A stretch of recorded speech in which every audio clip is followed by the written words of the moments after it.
Atos 4. Enquanto Pedro e João falavam ao povo, chegaram os sacerdotes, o capitão da guarda do templo e os saduceus. Eles estavam muito perturbados porque os apóstolos estavam ensinando o povo e proclamando em Jesus a ressurreição dos mortos. Agarraram Pedro e João e, como já estava anoitecendo, os colocaram na prisão até o dia seguinte.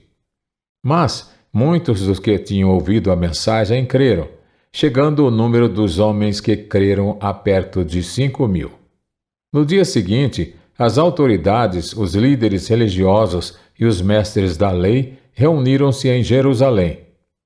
Estavam ali Anás, o sumo sacerdote, bem como Caifás, João, Alexandre e todos os que eram da família do sumo sacerdote. Mandaram trazer Pedro e João diante deles e começaram a interrogá-los. Com que poder ou em nome de quem vocês fizeram isso? Então Pedro, cheio do Espírito Santo, disse-lhes: autoridades e líderes do povo, visto que hoje somos chamados para prestar contas de um ato de bondade em favor de um aleijado, sendo interrogados acerca de como ele foi curado, saibam os senhores e todo o povo de Israel que por meio do nome de Jesus Cristo, o Nazareno, a quem os senhores crucificaram, mas a quem Deus ressuscitou dos mortos, este homem está aí curado diante dos senhores. Este Jesus é a pedra que vocês construtores rejeitaram e que se tornou a pedra angular. Não há salvação em nenhum outro, pois debaixo do céu não há nenhum outro nome dado aos homens pelo qual devamos ser salvos. Vendo a coragem de Pedro e de João e percebendo que eram homens comuns e sem instrução, ficaram admirados e reconheceram que eles haviam estado com Jesus. E como podiam ver ali com eles o homem que fora curado, nada podiam dizer contra eles. Assim, ordenaram que se retirassem do sinédrio e começaram a discutir, perguntando: que faremos com esses homens? Todos os que moram em Jerusalém sabem que eles realizaram um milagre notório que não podemos negar.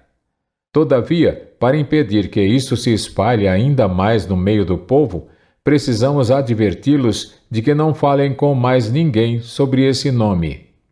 Então, chamando-os novamente, ordenaram-lhes que não falassem nem ensinassem em nome de Jesus. Mas Pedro e João responderam: julguem os senhores mesmos se é justo aos olhos de Deus obedecer aos senhores e não a Deus. Pois não podemos deixar de falar do que vimos e ouvimos. Depois de mais ameaças, eles o deixaram ir. Não tinham como castigá-los, porque todo o povo estava louvando a Deus pelo que acontecera, pois o homem que fora curado milagrosamente tinha mais de 40 anos de idade. Quando foram soltos, Pedro e João voltaram para os seus companheiros e contaram tudo o que os chefes dos sacerdotes e os líderes religiosos lhes tinham dito. Ouvindo isso, levantaram juntos a voz a Deus, dizendo: ó soberano, tu fizeste os céus, a terra, o mar e tudo o que neles há. Tu falaste pelo Espírito Santo por boca do teu servo nosso pai Davi. Por que se enfurecem as nações e os povos conspiram em vão? Os reis da terra se levantam, e os governantes se reúnem contra o Senhor e contra o seu ungido. De fato, Herodes e Pôncio Pilatos reuniram-se com os gentios e com o povo de Israel desta cidade para conspirar contra o teu santo servo Jesus, a quem ungiste. Fizeram o que o teu poder e a tua vontade haviam decidido de antemão que acontecesse. Agora, Senhor, considera as ameaças deles e capacita os teus servos para anunciarem a tua palavra corajosamente. Estende a tua mão para curar e realizar sinais e maravilhas, por meio do nome do teu santo servo, Jesus. Depois de orarem, tremeu o lugar em que estavam reunidos. Todos ficaram cheios do Espírito Santo e anunciavam corajosamente a palavra de Deus.